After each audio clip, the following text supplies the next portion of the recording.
Oh boy, it's photo time. It sure is. Photo time, it's excellent. Welcome to the D-Pad. I'm Rick. And I'm Peter. This is Pokemon Legends Arceus. We're still in our post-commentary era. We're in the post... Oh, this was actually kind of a cute little quiz. I like the little photo quiz where it's like, all right, there's a Pokemon that's from that area. Here's a part of it. It's definitely a fun little, like... It feels referential to original anime and Name That Pokemon. Yes. It's also, I mean, in some ways, it reminds me of Banjo-Kazooie with the quiz, the grunty... God, what the hell was it called? I don't know. I don't have any Banjo-Kazooie in my experience of life. The big bad of the game hosts a quiz show at the end of the game. It's like a board game quiz show. Okay. And one of the categories that you can get sometimes is like, here's a picture of a secluded spot in one of the levels, and you have to name which level it was. Oh, wow. There's only 9 levels in the game. Okay. So it's not too bad, and most of the areas are pretty distinct. There's only a couple that are, like, a little tricky. Even if you don't know, that's an 11% chance on a guess. Exactly. And you only get 4 choices as well, so, like... Oh, so 25% chance. Exactly, yeah. And, like, usually, at least 1 or 2 of those are obvious, definite, like... Oh, boy. Is this tree in the industrial area? Yeah, is this in the desert, or is it on the oil rig? Or the oil ship? No, neither of those? Weird. But yeah, so we have to bring Pokemon to this guy. Also, his requests are... I think the idea is that the numbers of the requests indicate roughly where in the game they're supposed to unlock, more or less. Yeah, I suppose that there's a bunch of them where the follow-up request is many numbers down, and it's not like a series of requests all in a row in the log. Right.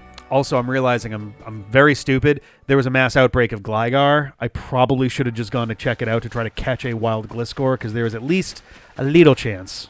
There is. If you get a mass outbreak and you clear a whole area, you get a much more likely chance of it reforming with the evolved forms. Yeah, we saw that happen in a thing that hasn't happened yet. Actually, Whoops. I think that's like one of the last things we did, because once we did this, we were kind of down to like, I guess we're doing the my missions. Yep, we start seeing those. Yeah, but yeah, I think this is kind of the end of our run with Kogita. Also, yeah, she basically says goodbye here. Yeah, she's like, this was fun. She'll be in your care for now. Here, this is the reveal glass. Oh yeah, because you can use it. You can use it to show what their other form, because they have their other forms, just like so many of the other legendary these days. I can't remember whether that other form is came from this game or not. I want to say it came from like Crown Tundra or something, and we just haven't encountered it yet there.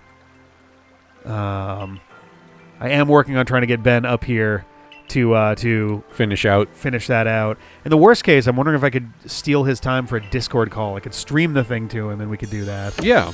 It might be just easier at this point. That's definitely an easier lift for some people who live an hour away. Yeah, exactly. And that's kind of the plan with Siege, is we're going to do a Discord stream thing. I'd use...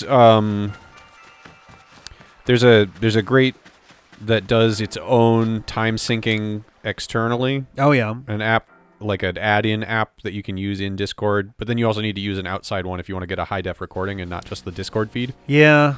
Oh, of the audio? Yeah. So there's a local side recording that is done, but then that file gets sent to you. Yeah, there's I think Craig is usually the one. Craig and Ennui Caster. Yep, and I think it'd be easy enough for both CJ and I to do our own audio recording on both sides, and then I can just literally plant the clean one on top of the less clean one, and then it's good to go. Yep. No, it's good to take the recording of what's in Discord for reference, but Discord, for its optimization reasons, has loosey-goosey time syncing. Yeah. So that audio can come through clearly instead of choppy if there's an interruption in bit it also rates. Well, it also does the thing where it's trying to do noise suppression and stuff, which means that, for example, if you wanted to go 1, 2, 3, clap, and use that for a sync, you'll go 1, 2, 3, and you'll hear nothing because it's actively trying to keep sharp, sudden jumps out of the thing, and you're like, man. I think it's also like specifically the length of it. If it's too short of an interruption, it buries it, so it's not. At that point, you might want to sync off of like a precise tone. Yeah, I've started using like words of various types for those. A lot of plosives for good plosives and like T's, hard T's. As the theater warm-up goes, let the spit fly. Yeah, yep. Garrick. That's right. Hey, buddy. Surprised he's not just straight up naked. Yeah, right? He's going to be out here like it is hot as fuck right now, because he dresses like that in the ice. Yes. I also want that to not be a chest tattoo and instead to be him shaving his chest hair. Is it not that? Because I've kind of assumed that it is just a manicured chest hair scenario. It's really hard to tell because it barely looks raised, but it is the same exact color as his hair. So at least in my headcanon, that is his chest hair, and it is shaved into a symbol. Which seems like a lot of work. He must normally be very hairy, because as someone who's like not I'm not like Bear. I'm a little bit hairy, but not enough to. If I tried to shave that into any shape, it'd be unrecognizable. It would not be enough. I would need a much hairier chest for that to work. Some people have like the Brillo pad chest hair situation going on. It's like, oh yeah, you can draw with that. Like that works. Yeah, I don't think I have enough chest hair to make designs either. Yeah, I don't think I do. I suppose people have seen that from the Ring Fit thing for me, but it's just effectively not enough pixels. Basically, there's not enough pixel density to get an image. Well, not to mention when there's a small enough amount of hair, it moves around a lot easier. Yes, so it doesn't really want to sit still so much. Part of the reason why anytime I'm not trimming my upper lip and some of the mustachy stuff grows in, it kind of looks. You would never tell from the camera angle because it's too far away and low res, but like little mustachy hairs tend to go all over the place if I'm not like paying attention to them because there's not enough there to form the shelf. I'm not Eddie Burback. I don't have like the luxurious curtain stash. Right. I mean, but like a proper stash like that also takes work. You gotta wax it. Yeah. You gotta brush it with a stiff brush to keep everything going in the right direction. Yep. So much work. So I point out too, Chansey's being the thing that they are. This exercise is getting thousands upon thousands of experience points. Yes. Pretty effortlessly. This is the way to speedrun this game. Yeah. Find Chansey spawns as quickly and as often as you can and just mass catch them. Yep. Pick your team. I was just watching the Victory Road and that I think that Blissey that one of the trainers has, it was like 6,000 experience. Huge amount. I also just did that in my Brilliant Diamond run. Nice. I'm a big fan. I've caught up to you now. Okay. All right. Actually, not quite. I have half of Victory Road left. Gotcha. But like pretty close right there. Yeah. I appreciate that Gen, I think 5 gave us an alternative to Chansey in their Chansey clone, Audino. Also worth a shit ton of experience. Humongous amount of experience. I think it actually might have a better HP, better XP yield than Chansey does. Wow. To the point where in Pokemon Insurgents, to my knowledge, they don't change any mechanics to make this work other than, so they have a spot, you have a secret base, like you have in, I think, Gen 3 games had secret bases, and maybe Gen 4. Okay. You go there, and they have a spot where you can train. And you can train again, they literally call it Audino training. And the idea is you fight against a certain level of Audino, and you can choose, I believe, what level it's going to be by an increment of 10. Okay. Up to the, I believe you can only go up to the level of your strongest Pokemon. That seems fair for not just trying to like XP farm and get the I'm under-leveled bump. Yes. Because that would be game-breakingly good. Yeah. Hit 10k off of having a team that's mostly 30 levels under. Well, so if memory serves, I'm trying to remember, I think the Audino, the only move it has is the one that uses up its HP to heal a team member or heal you on the other side. Oh, interesting. So it's just really set up to make Healing Wish, I think? That makes leveling so much easier, which is a nice way to offset how difficult the rest of that game is. Pretty much from automatic. what I've heard. Once you have that, you essentially have a completely safe way of grinding if you need. Like, when I get back into Insurgents, I'm going to desperately need to grind. I have one surviving... actually, I might have two. Right. I forget if Scissor lived. You were so close to a full whiteout. Yes. Yeah. I forget, between Flygon and Scissor, one of them is alive, maybe both, but the rest of my team is dead. So I'm going to need to take 4 more Pokemon and grind them up like 50 levels. The answer to that is going to be Audino training. Right, with 1 high-level Pokemon in the team so that you can start with an Audino that's way over level for the rest of them. Exactly, yeah. They'll gain 20 levels or something stupid like that off of the first. This does also come with a caveat that I don't know if I'm going to be able to locate. I may no longer have my old save file, so I may need to literally play the fucking game again on my own time to get back there, which I'm really hoping I don't have to do because Jesus Christ. I mean, in which case, all you could do is best efforts to like get to the same point and be like, well, this is my new team. I'm Nuzlocking again. I'm honestly tempted to reach out to the suzerain and ask essentially like, do you have any tools that you use for essentially game save modification? Because just trying to rebuild to finish. Yeah, it's like I'm trying to rebuild my team as close as possible. IVs and EVs will obviously be wrong, but at the very least I've got my game footage that I can use as the basis for it. Yeah. I'm trying to replicate this. Do you have any internal tools that you use, or do you have any recommendations? Because man, I really don't know if I have the soul in me to get through another 2 acts of this just barely hanging to life. Well, the good thing about having the video footage is you could actually probably get the IVs and EVs correct. I could, with enough evidence there. A couple of data points plugged into very readily available calculators online will... The fuzzy math narrows down very quickly. Will spit out, this is what the values must be. Yeah. The hardest thing would honestly be any Pokemon that I caught and then never used.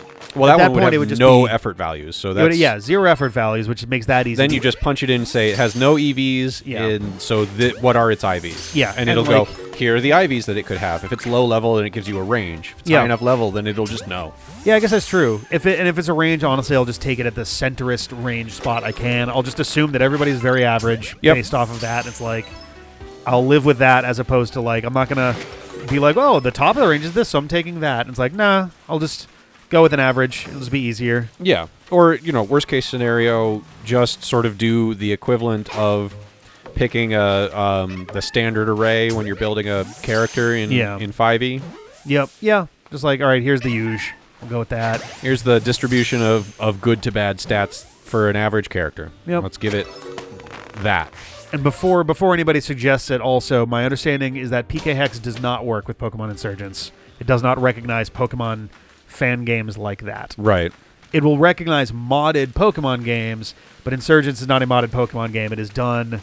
Oh, God, I forget what the name of the engine is, but it's an engine that uses Unity or something as like the basis for it. It is not based off of actual Pokemon software. That's potentially troubling because I've heard that there's some Unity troubles in the industry these days. There are. It's not great. I've been starting to look into Godot as a thing to poke around in for a project I've been wanting to start for a while as like a hobbyish thing. We'll see where that goes. But Pokemon fan game or a different, more fleshed out project? Because I know you've talked about a couple of Pokemon fan game ideas that you had. Not Pokemon. On the channel. Like I have fucked around with Pokemon stuff as like an experiment with JavaScript before, because like I know JavaScript really well. It's easy enough to build all the things I need there. Sure. The hardest part is a monster catching RPG has a lot of moving parts. It does. Like you wouldn't think it. Like it's not in terms of like, oh, it's an action game style moving parts, but more like, okay, we have like 5 different types of screen to even display. Yep. And you've got all of these different game states as well, whether you're in overworld or in battle or in cutscene or menu. Oh, beyond that, I was just watching a game developer's some videos on YouTube. Yeah. And as a developer who streams every day, is making an indie game. He's got a studio, but like an indie studio making a game. Okay. One of the Steam Greenlight games. Nice.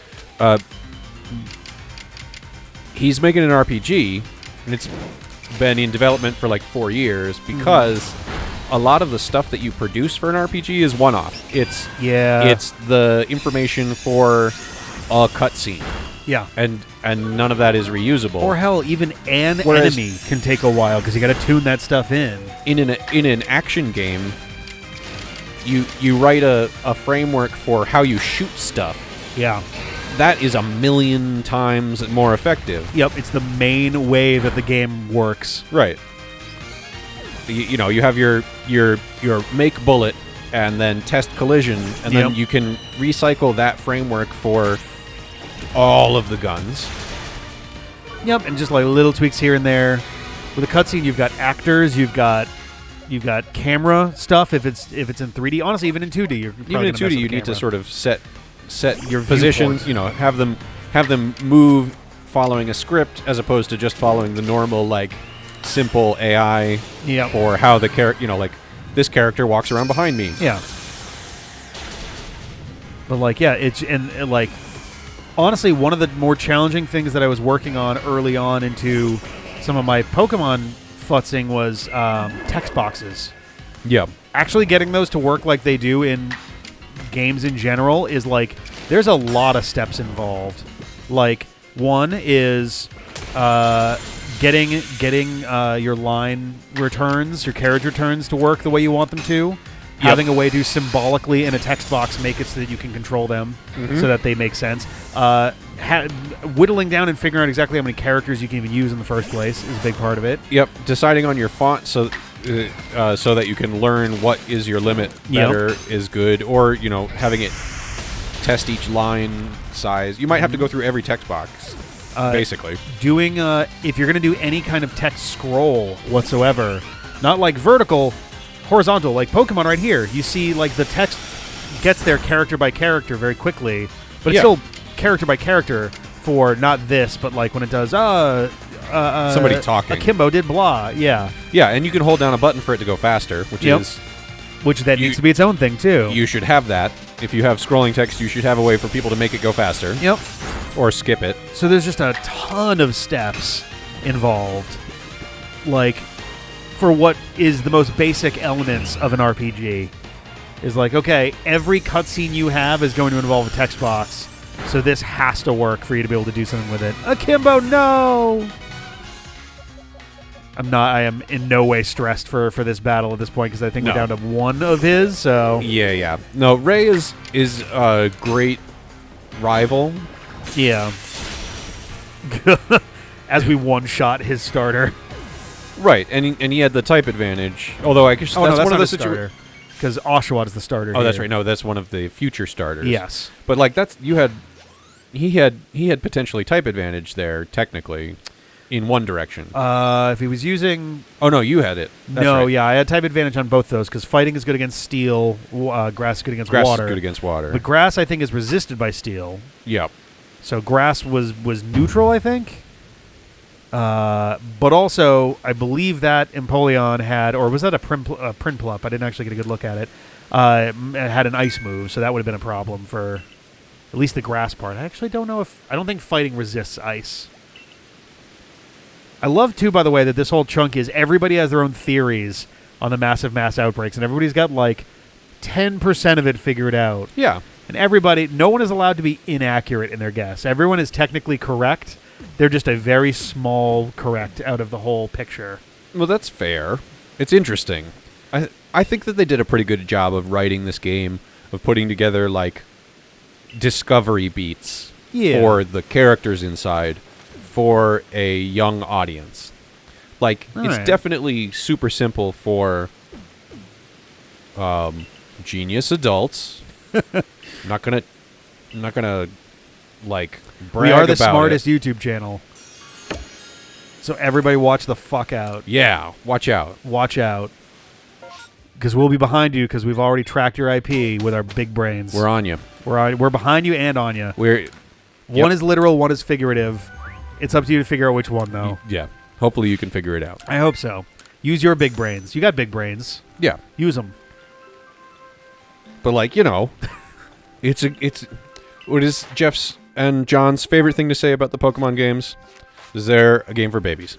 I mean, that's been their Kirby thing, but also their Pokemon thing. It's true. I mean, they've been saying it a lot. Yes. It's sort of like... I am extremely curious how John is going to handle Victory Road in the Elite Four. That man does not have patience to spare. And granted, folks were talking about it in the Discord, being like, I hope he's not planning on grinding too much about me. And I was like, I was worried I was going to have to, and then I literally didn't at all. And right. I went back in the cave. Ready. Your levels are good. I went back in the cave to fight the remaining trainers, and then I went back out because I was like, I think we're probably good, actually. Yeah. The only one that I'm nervous about is my god Pokemon, because I was like, and honestly, I'm on the fence between whether I want to feed it candies before going into the Elite Four, or if I want to save it for if people start dropping, giving whoever's left a big advantage. I think that's probably the better way to do that, is reserve it to the end. More than likely, yeah. Even if it's marginal, you get more experience if you're a lower level Pokemon to some extent. So it'll make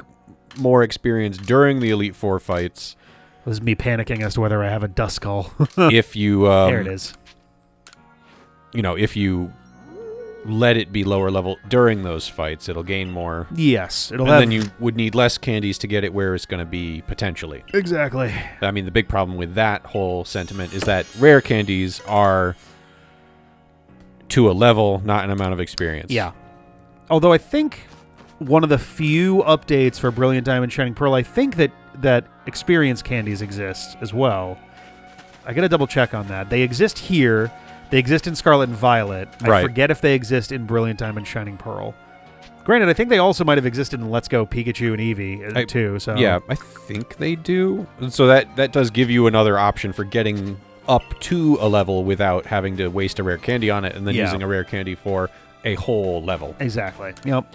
Because at the very least, when you experience, there is no way to waste experience candy. The worst case is that if you use too much and you go too far into a level and then use a rare candy and then use more experience candy after that, which is like, that's still technically wasting the rare candy more than anything else. Yeah.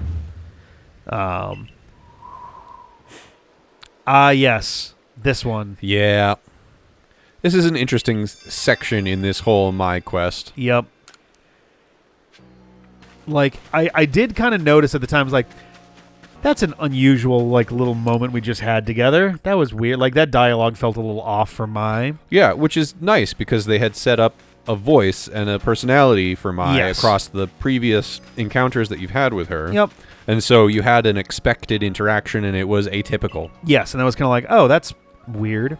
Also, this was funny to me that, like, I guess we just happened to not come back after solving the quest involving him. Yep. And it's like, oh, your store is good now. Sweet. A lot of stuff to, just sort of maybe catch up on. Yep.